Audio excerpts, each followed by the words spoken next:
Monsoon का update जानेंगे इस वीडियो में। ये वीडियो आप देख रहे हैं न्यूज़ मीडिया मंच पर और साथ ही साथ फेसबुक पर भी। दोस्तों, सबसे पहले मैं आपको बता दूं कि बंगाल की खाड़ी पर जो इस समय डिप्रेशन दिखाई पड़ रहा है, उसके और ज़्यादा प्रभावशाली होने की संभावना है। अगले 24 घंटों के मौसम पूर्वानुमान का नेशनल वेदर बुलेटिन मौसम तक चैनल पर अपलोड कर दिया है, लेकिन इस वीडियो में हम 10 दिनों की स्थिति जानेंगे, क्या संभावनाएं दिख रही हैं। 10 दिनों में कई बदलाव हो सकते हैं। इस सिस्टम की जो अभी इंटेंसिटी दिखाई पड़ रही है, आने वाले दिनों में जो डायरेक्शन दिखाई पड़ रहा है, दिशा दिखाई पड़ रही है, उनमें परिवर्तन हो सकता है और इसके परिवर्तन के बाद मौसम पूरा बदल जाएगा, जो अभी का अनुमान है। लेकिन एक आइडिया लग जाता है, तो उस आइडिया लगने का फ़ायदा कई बार किसान भाइयों को होता है और इसीलिए मैं ये वीडियो लेकर आपके लिए आता हूँ। तो वर्तमान समय में ये आंध्र प्रदेश और उड़ीसा के तटों के पास पूरब में बंगाल की खाड़ी के ऊपर है और डिप्रेशन की इंटेंसिटी में है, काफ़ी प्रभावशाली हो चुका है। और जैसा कि मैंने बताया था आपको कि जो चीन पर साइक्लोन, ट्रॉपिकल साइक्लोन आ रहा है, ट्रॉपिकल स्टॉर्म आ रहा है, उसके लैंडफॉल करने के बाद इसको एनर्जी मिलना ज़्यादा हो जाएगा और वही स्थिति यहाँ पर दिखाई पड़ रही है। जो बंगाल की खाड़ी से नमी ये खींच रहा था सिस्टम, उस वो अभी भी जारी है, लेकिन इस सिस्टम को भी अब पावर मिलनी शुरू हो गई है, क्योंकि ये सिस्टम अगर बहुत ज़्यादा प्रभावशाली पहले बन जाता है या अभी भी होता, तो ये इतना इंटेंसिफाई इतनी जल्दी नहीं हो पाता, सारी एनर्जी अपने पास ले जाता। लेकिन अब ये इंटेंसिफाई हो रहा है और यहाँ पर जो शेयर जा रहा है, विंड शेयर, वो अब कमज़ोर हो गया है, तो इसके प्रभावशाली होने की संभावनाएं बढ़ गई हैं। ये डिप्रेशन बनेगा, डीप डिप्रेशन बनेगा और तूफान से सिर्फ एक कदम पीछे की स्थिति में रहेगा। अभी तक स्थिति ऐसा नहीं लग रही है कि ये साइक्लोन बनेगा, लेकिन कुछ कहा नहीं जा सकता। हालांकि तटों के पास है और परिस्थितियाँ बाकी जो हैं, विंड शेयर हो, वर्टिकल विंड शेयर या फिर समुद्र की सतह का तापमान हो, ज़्यादातर जगहों पर ये संभावना, ज़्यादातर परिस्थितियाँ ये कह रही हैं कि साइक्लोन यहाँ पर नहीं बनेगा, लेकिन रूल आउट नहीं कर सकते हैं। ये अगले कई दिनों तक भारत के मौसम को प्रभावित करने वाला सिस्टम है। फिर इस बीच आपको बता दूं कि पिछले 24 से 48 घंटों के दौरान देश भर में जो बारिश होती है उसमें थोड़ी सी गिरावट हुई है, पूरे देश का जो बारिश का आंकड़ा है, और इसी वजह से जो सरप्लस 8% थी बारिश यहाँ पर, वो अब 7% पर आ गई है, यानी 1% की गिरावट हुई है।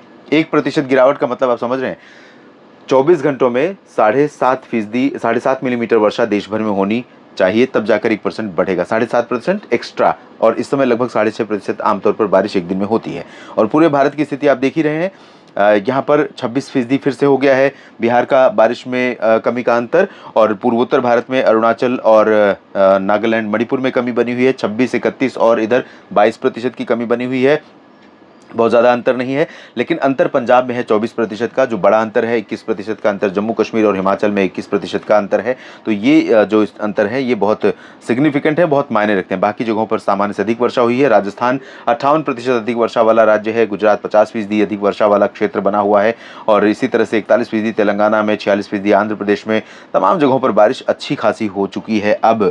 और आपको बता दें कि अगले 24 घंटों के लिए, यानी 9 सितंबर के लिए, यहाँ पर ऑरेंज अलर्ट कई राज्यों में और रेड अलर्ट ओडिशा और आंध्र प्रदेश के तटों पर है। ऑरेंज अलर्ट यहाँ तेलंगाना, महाराष्ट्र के विदर्भ, मध्य प्रदेश के पूर्वी रीजन और छत्तीसगढ़ तथा पश्चिम बंगाल के गंगीय क्षेत्रों पर है। जबकि येलो अलर्ट आप देख सकते हैं पूर्वोत्तर भारत में कई जगहों पर है, अरुणाचल, असम, और अरुणाचल में नहीं, असम, मेघालय, नागालैंड, मणिपुर, मिजोरम, त्रिपुरा, और साथ ही साथ पश्चिमी मध्य प्रदेश, पूर्वी राजस्थान, पूर्वी गुजरात, मध्य महाराष्ट्र के कोंकण, गोवा, मराठवाड़ा, मध्य महाराष्ट्र और तटीय कर्नाटक, दक्षिणांतरिक कर्नाटक, तमिलनाडु, इन भागों में ऑरेंज अलर्ट यहां पर दिया गया है मेट डिपार्टमेंट की तरफ से। बीते 24 घंटों में कहां पर किस तरह की बरसात हुई है, यानी किन जगहों पर बहुत भारी बारिश हुई है, अगर इसकी बात करें तो विशाखापट्टनम हाईएस्ट रेनफॉल वाला सिटी रहा, 122 मिलीमीटर की भारी वर्षा हुई है। कलिंगापट्टनम में 116 और विशाखापट्टनम के दूसरे AWS ने 107 मिलीमीटर वर्षा रिकॉर्ड की है। गोपालपुर में 88, महाबलेश्वर में 65 और देहरादून में 59 मिलीमीटर बारिश हुई है। 54 मिलीमीटर वर्षा रिकॉर्ड की गई अंबिकापुर और मैंगलोर के बाजपे में। कोटा में बारिश हुई है 53 मिलीमीटर, 51 हुई है पुरी में। दीघा में 44.6 और 40 मिलीमीटर बारिश दहानू में रिकॉर्ड की गई है। लिंगपुई में 38 और 35.9 मिलीमीटर वर्षा तुनी में रिकॉर्ड की गई है, और 35 मिलीमीटर ही बारिश हुई है विजयवाड़ा में। मांडला में 34, 33 हुई है जगदलपुर में। होनावर में बारिश रिकॉर्ड की गई 31 और 30 मिलीमीटर वर्षा रायपुर में हुई छत्तीसगढ़ में। तो 20 शहर ऐसे हैं जहां पर 30 मिलीमीटर या उससे ज़्यादा बारिश रिकॉर्ड की गई है बीते 24 घंटों के दौरान। और अब बात कर लेते हैं अगले 10 दिनों में क्या संभावनाएं हमें बारिश की नज़र आ रही हैं। तो जैसा कि मैंने कहा कि अगर कोई सिस्टम स्ट्रांग होता है या सिस्टम अपना रास्ता बदलता है या कमज़ोर रह जाता है जल्दी, तो जो अभी प्रोजेक्शन दिख रहा है अगले 10 दिनों का, कोई भी मॉडल इंडिकेट कर रहा है उसमें पूरा का पूरा फेरबदल हो सकता है। ये है मध्य भारत में मध्य प्रदेश और छत्तीसगढ़ से लेकर के और गुजरात का पूर्वी रीजन, और साथ ही उत्तर में पूर्वी राजस्थान से लेकर उत्तर प्रदेश का हिस्सा, दिल्ली और हरियाणा, साथ ही साथ बिहार, झारखंड, पश्चिम बंगाल और पूर्वोत्तर भारत, जहां पर अच्छी बारिश, भारी बारिश अगले 10 दिनों के दौरान दिखाई पड़ रही है। यानी कि जब ये सिस्टम जो डीप डिप्रेशन बनने जा रहा है, ये सिस्टम जब, अभी अनुमान यह है कि इस तरह से आगे बढ़ता रहेगा, आगे बढ़ते बढ़ते कटकपुरी, पारादीप और आसपास के भागों से, यानी उत्तरी ओडिशा के भागों से अंदर घुसना शुरू करेगा। और जब ये अंदर प्रवेश करना शुरू करेगा और अरब सागर, बंगाल की खाड़ी, दोनों की नमी इसके साथ मूव करेगी, तो ये उत्तर में बिहार, पूरब में बिहार को, झारखंड, पश्चिम बंगाल को और पूर्वोत्तर के कुछ राज्यों को प्रभावित करते हुए आगे बढ़ेगा। ओडिशा पर प्रभाव 2-3 दिनों तक बना रहेगा।